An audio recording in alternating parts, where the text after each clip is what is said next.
with Sam Stout. Now, let me tell you, where did this nickname come from? Because I feel like my nickname would be Hands on Keyboard. You know what? It's one of those things. I was, early in my career, I got on a pretty hot streak of knocking people out, and somebody just said he had hands of stone, and the name just kind of stuck.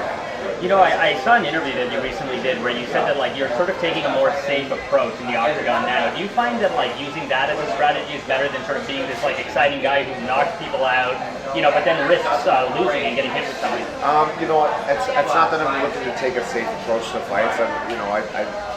I want to go out there and I want to entertain the fans and I want to be excited when they fight.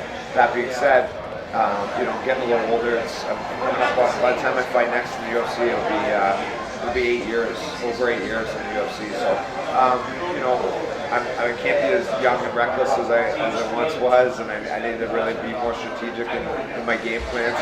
That doesn't mean I'm going to go out there and be safe and boring. It means I'm going to go out there and be a little more strategic. That's probably a better way of putting it.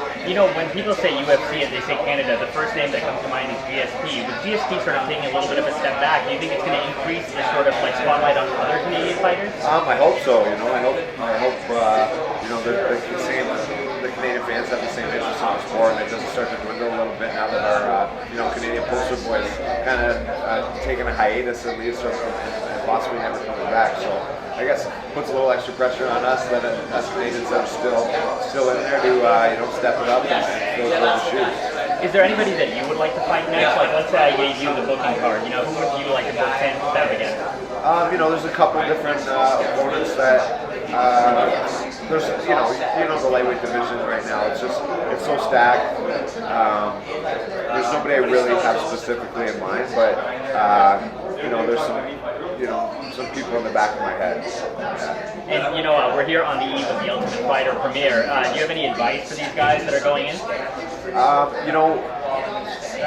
Chad LaBreeze is on the show. He's one of my main training partners, and I'm going to help him out every step along the way. There's a lot. You just have to. I guess my advice to them would just be, keep your ears open, keep your eyes open. Study the sport. Always try and get better and learn the ins and outs of being in the UFC. It's a lot different than being in any other organization. It's it's another level. There's fans to deal with. There's extra pressure. There's interviews. There's all these things. So and the other thing is just stay healthy.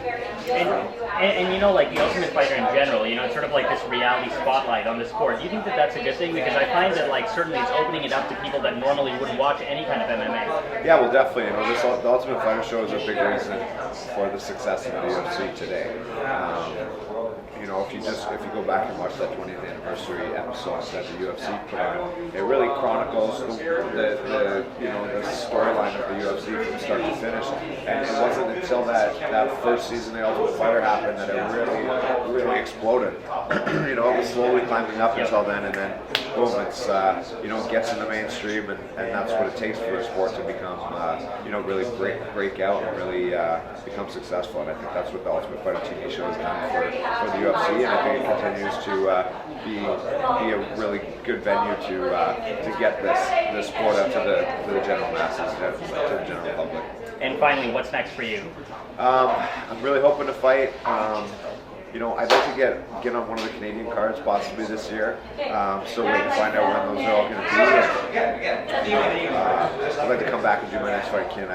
I still don't have anything scheduled, but I think I'd like to come forward for this one. Amazing, Sam. Thank you so much. Hey, cheers.